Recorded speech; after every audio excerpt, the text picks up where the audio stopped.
നമസ്കാരം. മധുരയിൽ CPMന്റെ പാർട്ടി കോൺഗ്രസ് നടക്കുന്നതിനിടയിൽ CPMന് കനത്ത തിരിച്ചടിയാകുന്നു എളമരം കരീമിന്റെ അറസ്റ്റ് വാറണ്ട്. പലനാൾ കള്ളൻ ഒരു നാൾ പിടിയിൽ എന്നതുപോലെ അഴിമതി വീണ്ടും പണിയാകുമ്പോൾ എളമരം കരീമത്തിന് പണികിട്ടി. കാരശ്ശേരിയിലെ മുക്കം ക്രഷ് ആൻഡ് ഗ്രാനൈറ്റുമായി ബന്ധപ്പെട്ട ഭൂമി തട്ടിപ്പ് കേസിൽ മുൻ വ്യവസായ മന്ത്രിയും CPM നേതാവുമായിരുന്ന എളം കരീമിന് അറസ്റ്റ് വാറണ്ട് നൽകി. ഈ കേസിൽ നിരവധി തവണ ആവശ്യപ്പെട്ടിട്ടും കോടതിയിൽ ഹാജരാകാൻ കരീം തയ്യാറായിരുന്നില്ല. തുടർന്നാണ് താമരശ്ശേരി കോടതി അറസ്റ്റ് വാറണ്ട് പുറപ്പെടുവിച്ചത്. കേസിൽ രണ്ടാം പ്രതിയാണ് CPM നേതാവ്. എളമരം കരീമും ബന്ധു നൌഷാദും കേസിൽ കുറ്റാരോപിതരാണ്.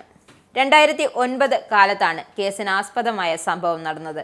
ക്രഷർ നടത്താനെന്ന പേരിൽ എളമരം കരീമിന്റെ ബന്ധുവായ നൌഷാദ് സ്ഥലം ലീസിനെടുക്കുകയും പിന്നീട് ആ സ്ഥലം സ്വന്തം പേരിലേക്ക് രജിസ്റ്റർ ചെയ്ത് നികുതി അടച്ച് സ്ഥലം കൈക്കലാക്കി എന്നുമാണ് പരാതി.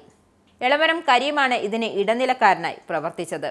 സ്ഥലം നൌഷാദ് കൈക്കലാക്കിയെന്നും കോറി തുടങ്ങുകയോ പണം നൽകുകയോ ചെയ്തില്ലെന്നും പരാതിക്കാർ വ്യക്തമാക്കുന്നു. 2013 മുഖ്യമന്ത്രി ഉൾപ്പെടെയുള്ളവർക്ക് ഭൂമി നഷ്ടപ്പെട്ടവർ പരാതി നൽകുകയും 2015 ക്രൈംബ്രാഞ്ച് പരാതിയിൽ അന്വേഷണം നടത്തുകയും ചെയ്തിരുന്നു. ഈ അന്വേഷണത്തിന്റെ റിപ്പോർട്ട് ഹൈക്കോടതിയിൽ സമർപ്പിക്കുകയും ചെയ്തു. എന്നാൽ ഈ കേസ് എഴുതിത്തള്ളാൻ ക്രൈംബ്രാഞ്ച് തീരുമാനം എടുത്തതോടെ ഉന്നത ബന്ധം ഉപയോഗിച്ച് കേസ് ഇല്ലാതാക്കാൻ ശ്രമിക്കുന്നു എന്ന് കാണിച്ച് ഭൂമി നഷ്ടപ്പെട്ടവർ കോടതിയെ സമീപിക്കുകയായിരുന്നു. 5 തവണ ആവശ്യപ്പെട്ടിട്ടും എളമരം കരീം ഹാജരായില്ല. തുടർന്നാണ് അറസ്റ്റ് വാറണ്ട് പുറപ്പെടുവിച്ചത്. കോഴിക്കോട് CPMലും എളമരം കരീമിന്റെ പേരിൽ നൌഷാദ് തട്ടിപ്പ് നടത്തിയെന്ന് പരാതിയുണ്ടായിരുന്നു. പണം നഷ്ടമായവർ സംഘടിച്ച് പാർട്ടിക്ക് പരാതി കൊടുത്തിട്ടും നടപടിയൊന്നും ഉണ്ടായില്ല. കടലാസ് പദ്ധതികൾ തട്ടിക്കൂട്ടി റിയൽ എസ്റ്റേറ്റ് കച്ചവടത്തിന് ശ്രമിക്കുന്നു എന്ന നേരത്തെ തന്നെ മന്ത്രി എളമരം കരീമിനെതിരെ പരാതിയുണ്ടായിരുന്നു. അതിന്റെ ഏറ്റവും നല്ല ഉദാഹരണമായിരുന്നു കോഴിക്കോട് കിനാരൂരിലെ ഉപഗ്രഹ നഗരം. കിനാരൂരിൽ ഒരു മലേഷ്യൻ കമ്പനിയുടെ ആഭിമുഖ്യത്തിൽ സാറ്റലൈറ്റ് സിറ്റി വരികയാണെന്നും അതിനായി 4 വരിപ്പാത വേണം എന്നുമായിരുന്നു കരീമിന്റെ വാദം. പക്ഷേ ആകെ ഇവിടെ വരുന്നത് VKCയുടെ ഒരു ചെരുപ്പ് കമ്പനിയാണെന്ന് പിന്നീട് അറിഞ്ഞത്. അങ്ങനെ സാറ്റലൈറ്റ് ചെരുപ്പ് സിറ്റി എന്ന പേരിൽ പരിഹസിക്കപ്പെട്ടു. പക്ഷേ ആദ്യമേ 4 വരിപ്പാത വേണം എന്നതിൽ നിന്നും കരീം പിന്മാറിയില്ല. 2010 മെയ് 6-ാം തീയതി 4 വരിപ്പാതയ്ക്കായി ജനവികാരം മാനിക്കാതെ കിനാരൂരിൽ ഭൂമി ഏറ്റെടുക്കുന്നതിനായി ഉദ്യോഗസ്ഥർ എത്തി. തുടർന്ന് പ്രദേശവാസികൾ ഒന്നടങ്കം ഇതിനെതിരെ എത്തുകയും ഉദ്യോഗസ്ഥരെ തടയുകയും ചെയ്തു. അതിനെ തുടർന്ന് സമരക്കാരെ അതിക്രൂരമായി പോലീസ് നേരിട്ടു. സ്ത്രീകളും പിഞ്ചു കുട്ടികളും വൃദ്ധന്മാരും അടങ്ങുന്ന തദ്ദേശവാസികൾക്കു നേരെ ഗ്രനേഡ് എറിയുകയും കണ്ണീർ വാതകം പ്രയോഗിക്കുകയും ചെയ്തു. ഇതിനു പിന്നാലെ ശക്തമായ ലാത്തിചാർജും അരങ്ങേറി. ഇതോടെ കേരളം ഒന്നടങ്കം കിനാരൂരിലെ ശ്രദ്ധ കേന്ദ്രീകരിച്ചു. പ്രദേശത്തെ വീടുകളും അവിടങ്ങൾ നിർത്തിയിട്ട വാഹനങ്ങളും പോലീസ് തല്ലി തകർത്തു. സംഭവം അറിഞ്ഞ മുഖ്യമന്ത്രി VS അച്യുതാനന്ദൻ സർവേ നടപടി നിർത്തിവെക്കുവാനും പോലീസിനെ പ്രദേശത്തു നിന്ന് പിൻവലിക്കുവാനുമുള്ള അടിയന്തര ഉത്തരവിറക്കി. അതിനിടെ മലേഷ്യൻ കമ്പനി സാറ്റലൈറ്റ് സിറ്റി പദ്ധതിയിൽ നിന്നും പിന്മാറിയിരുന്നു.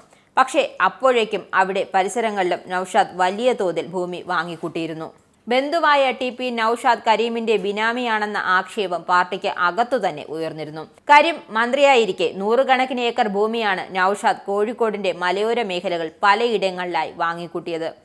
40ഓളം സ്ഥലങ്ങളിൽ ഇയാൾക്ക് ഭൂമിയുണ്ട് എന്നാണ് ഒരു TV ചാനൽ നടത്തിയ അന്വേഷണത്തിൽ വ്യക്തമായത്.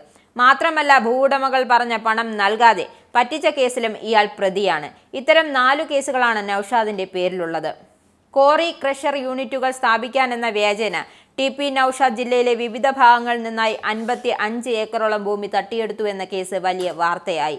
പ്രാദേശിക CPM പ്രവർത്തകർ വരെ തട്ടിപ്പിന് ഇരയായിട്ടും കരീമിനെ സംരക്ഷിക്കുന്ന നിലപാടാണ് പാർട്ടി നേതൃത്വം സ്വീകരിച്ചത്. നൌഷാദിന്റെ തട്ടിപ്പിൽ പരാതി പറയാൻ എത്തിയവരോട് ഭീഷണി എന്നോട് വേണ്ട എന്ന് പറഞ്ഞ് തട്ടിക്കയറുകയാണ് കരീം ചെയ്തത്.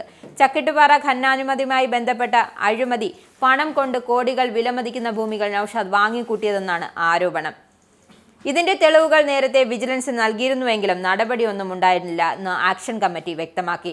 ചക്കിട്ടുപാറയിലെ വിവാദമായ ഖനനാനുമതി നൽകിയ പ്രദേശത്ത് എളമരം കരീം ബിനാമിയെ ഉപയോഗിച്ച് ഭൂമി വാങ്ങിയതായി നൌഷാദിന്റെ ഡ്രൈവർ സുബൈറാണ് വിജിലൻസിന് മൊഴി നൽകിയിരുന്നു.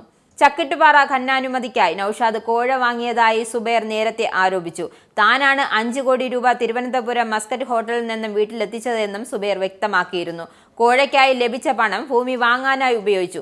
ഇക്കാര്യം ബാങ്ക് രേഖകൾ പരിശോധിച്ചാൽ വ്യക്തമാവുമെന്നും സുബൈർ മൊഴിയിൽ പറഞ്ഞു. പക്ഷേ ഈ ആരോപണങ്ങളൊക്കെ തുമ്പില്ലാതെ നൌഷാദിന്റെ ഭൂമി തട്ടിപ്പിന് ഇരയായവർക്ക് ഇന്നും പണം കിട്ടിയിട്ടുമില്ല. നിങ്ങൾക്കും ആനന്ദ മീഡിയയുടെ പ്രേക്ഷകരിൽ ഒരാളാകണ്ടേ? യൂറോപ്പിലും US-ലും ആഫ്രിക്കയിലുമടക്കം പ്രവാസികൾ ഉള്ളയിടങ്ങളിലൊക്കെ ജനപ്രിയ ചാനലുമായി ആനന്ദ് മീഡിയ ഒപ്പമുണ്ട്. ഏഷ്യാനെറ്റ് ഫ്ലവേഴ്സ് അടക്കം നിങ്ങളുടെ വിരൽത്തുമ്പിലെത്തും. ആദ്യം റോക്കു ബോക്സ് സ്വന്തമാക്കുക. അതിൽ നിന്നും ആനന്ദ് മീഡിയ ആപ്ലിക്കേഷൻ ഡൗൺലോഡ് ചെയ്യുക, ഇൻസ്റ്റാൾ ചെയ്യുക. എന്നിട്ട് 02085866511 എന്ന നമ്പറിൽ ഞങ്ങളുടെ കസ്റ്റമർ കെയറിൽ ബന്ധപ്പെടുക. അല്ലെങ്കിൽ +91 735 660 3747 എന്ന നമ്പറിൽ വാട്സപ്പ് ചെയ്യുക. ആനന്ദ് മീഡിയയുടെ സേവനങ്ങൾ സ്വന്തമാക്കുക. മറ്റു ചാനലുകൾക്കൊപ്പം ആനന്ദ് TVയും എൻജോയ് ചെയ്യുക.